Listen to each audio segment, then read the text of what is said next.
Selamat pagi untuk kita semua. Video kali ini kita akan membahas if statement atau percabangan dalam Python ya. Jadi mari kita sama-sama lihat materinya. Ini if statement, percabangan dalam Python. Ini pengertiannya. Jadi percabangan if dalam Python ini digunakan untuk pengambilan keputusan berdasarkan kondisi tertentu ya. Jadi kalau misalnya kondisinya terpenuhi atau benar, maka blok kodenya dijalankan ya. Python juga menyediakan if ya, atau else if dan else.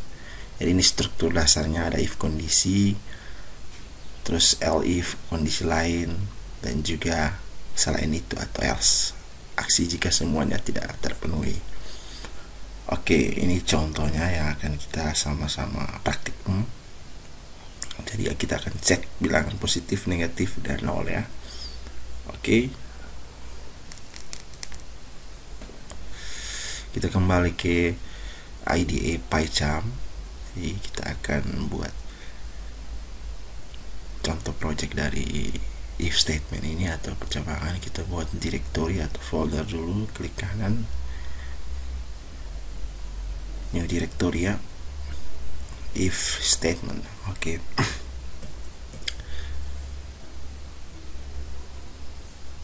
Oke, kita rename 6 ya. Oke, kita buat file Python baru, misalnya contoh 1. Oke, ya, kita perbesar dulu ya. Oke, kita akan membuat scriptnya atau menulis kodenya. Ini pertama kita inisialisasi variabel angka, kemudian kita tambahkan fungsi integer atau tipe data int, kemudian tambah input, masukkan angka ya, karena kita akan cek angka ini bilangan ganjil, positif, negatif atau nol, sorry ya. Jika if angka lebih besar dari 0.2, enter, kita cetak hasilnya, maka dia bilangan positif ya. Oke.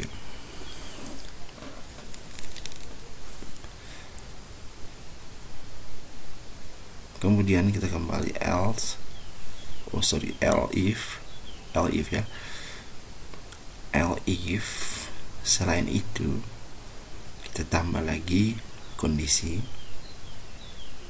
jika angka lebih kecil ya, lebih kecil ya dari 0,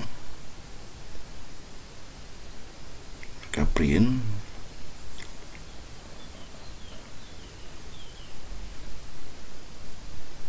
bilangan negatif ya.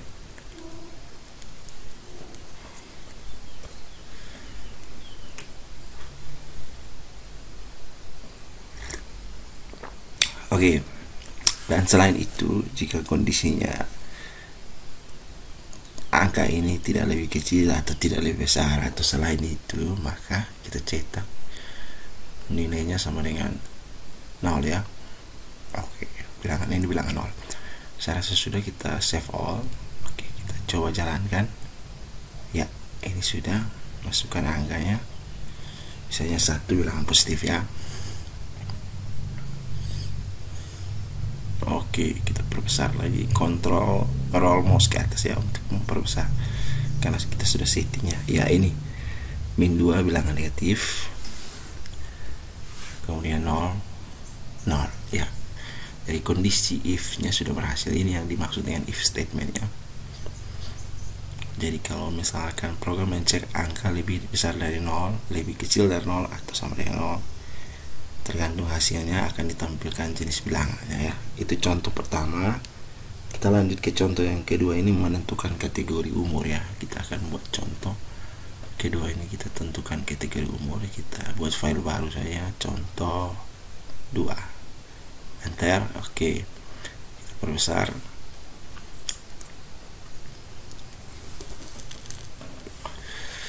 kita buat komentarnya. Contoh dulu, menentukan kategori umur. Ya, kita buat variabel untuk inputannya, kemudian kita letakkan kondisinya di sini ya, kategori kondisinya ya. Oke, kita coba mulai di sini. Misalkan usia, kita buat variabel usia, tipe datanya int integer, kemudian fungsi input memasukkan umur Anda ya.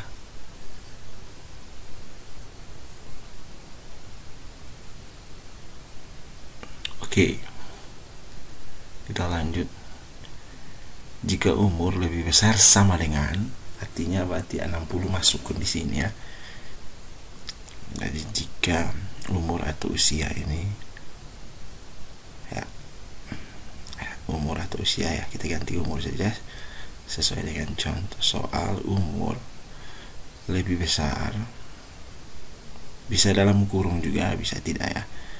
Jika umur lebih besar sama dengan, artinya nilainya mulai dari 60 ke atas, maka dia cetak atau kita tampilkan ya seperti itu ya.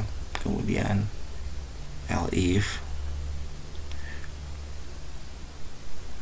umur, tambahkan umur ya.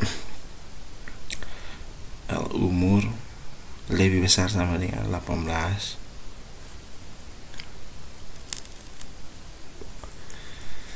elif oke, lebih besar sama dengan 13,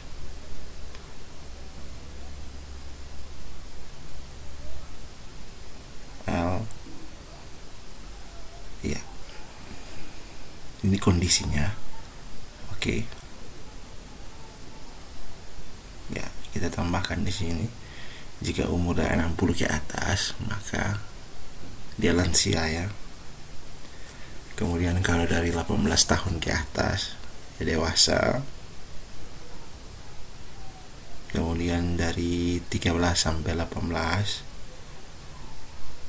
ya, 13 sampai 17 ya, remaja. Selain itu anak-anak ya. Jadi ini logikanya,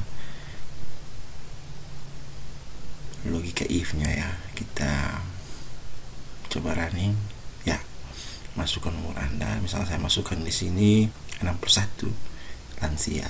Oke,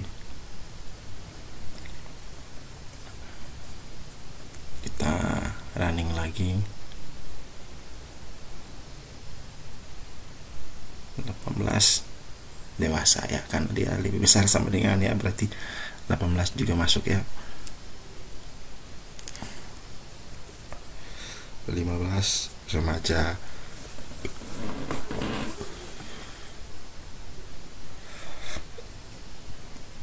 12 atau 10 ya, anak-anak ya. Jadi kondisi if ini sudah berjalan dengan baik. Ini salah satu contoh untuk menentukan kategori umur. Jadi pastikan semua kondisi terpenuhi ya. Umur dikategorikan ke dalam 4 kelompok ya. Jadi ada 4 kategori kelompoknya. Percabangan bertingkat ya. Jadi if, elif dan juga else. Jadi untuk membandingkan rentangan umur ya. Oke, umur sudah, kita lanjut contoh yang berikut lagi untuk cek nilai ya.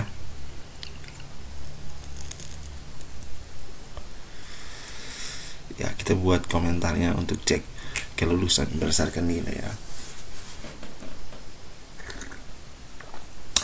Jadi kita buat range-nya atau kategorinya ya. Pertama kita inisialisasi dulu nilainya. Seperti biasa, nilai sama dengan int input, masukkan nilai Anda ya. If nilai lebih besar 70.2. Jadi ini struktur penulisan dalam Python ya. Jadi harus rapi. Jadi else print ya. Oke. Tidak lulus. kemudian di atasnya lulus. Jadi kalau dia dari 70 ke atas dia lulus, kalau tidak berarti tidak lulus ya. Itu saja logika, ini dua percobaan, dua kondisi saja.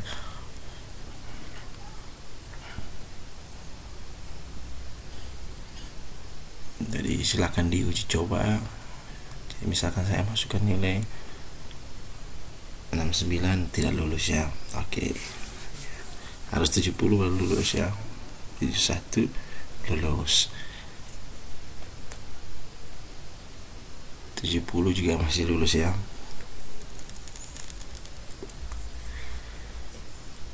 Karena ya, coba kita ganti dulu, misalnya 85, kita tambah lagi elif nilai di atas 70. Oke, ini kita sudah mulai buat rentangan nilainya. Kalau di atas 70 berarti Anda lulus.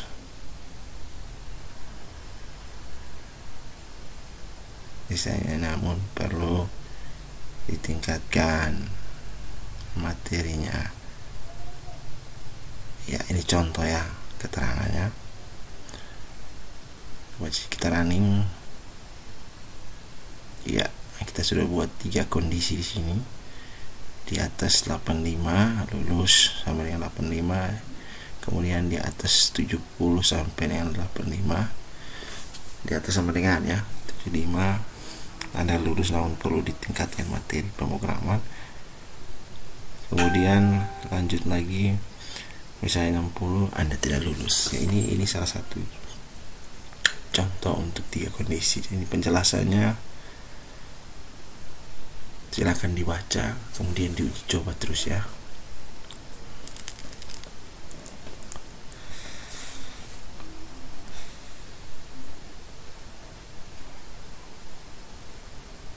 Oke, kita lanjut untuk contoh yang berikut, yang keempat.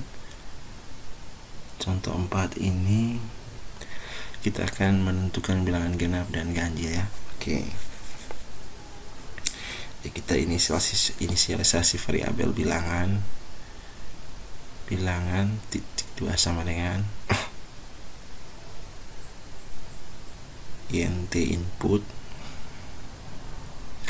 masukkan bilangan bulat. Oke.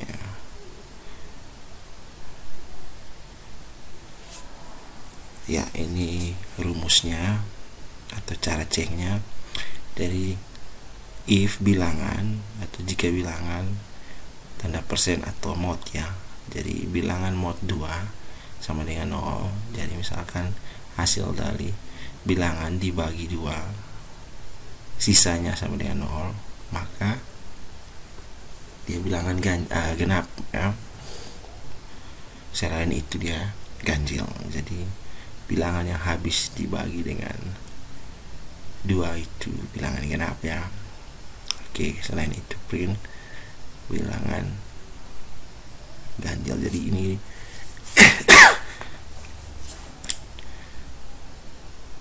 tekniknya untuk mencari bilangan genap dan ganjil ya, menggunakan fungsi mod. Ya, misalnya di sini saya masukkan angkanya 5, bilangan ganjil ya. Komputer tahu bahwa dia bilangan ganjil karena dia masih ada sisa ya.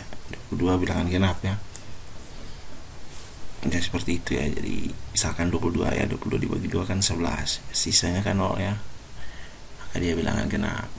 Kalau 5 misalnya 5 bagi 2, 3 masih ada sisa 1 ya, 2 ya, masih ada sisa 1, berarti dia bilangan ganjil karena dia tidak habis dibagi dengan bilangan 2.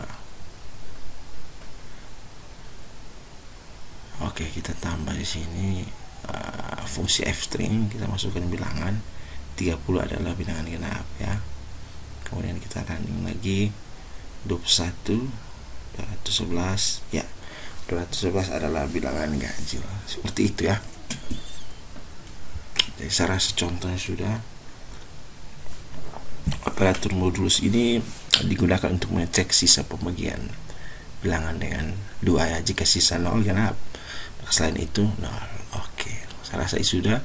Terakhir kita buat contoh yang kelima. Kita akan buat contoh yang kelima ini contoh login ya, login sederhana. Kita cek kondisi untuk login. Jadi ada dua variabel di sini. Misalnya variabel pertama username-nya, karena dia string aja, kita tidak perlu menggunakan variabel tipe data int ya, karena dia string ya.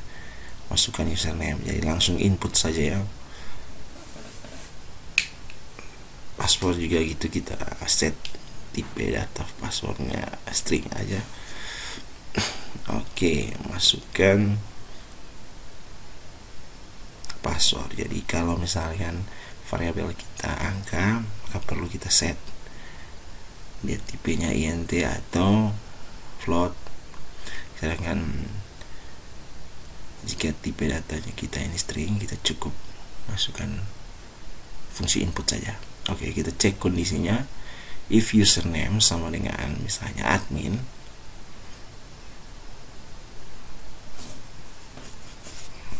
dan kita tambah operator dan di sini, dan password sama dengan 1 2 3 4 ya, 5.2 enter. Kita cetak hasilnya, misalnya tampilkan pesan login berhasil. Kemudian selain itu nanti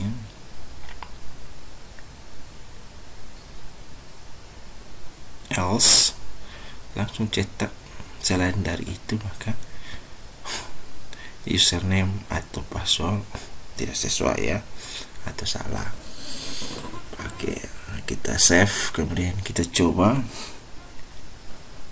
running ya. Di sini masukkan username, Anda masukkan saya misalnya Maklon, enter 1 2 3 4 5. Kita coba hasilnya username atau password salah ya. Jadi harus sama dengan admin dan juga 1 sampai 4. Username admin, passwordnya 1 2 3 4. Login berhasil. Oke.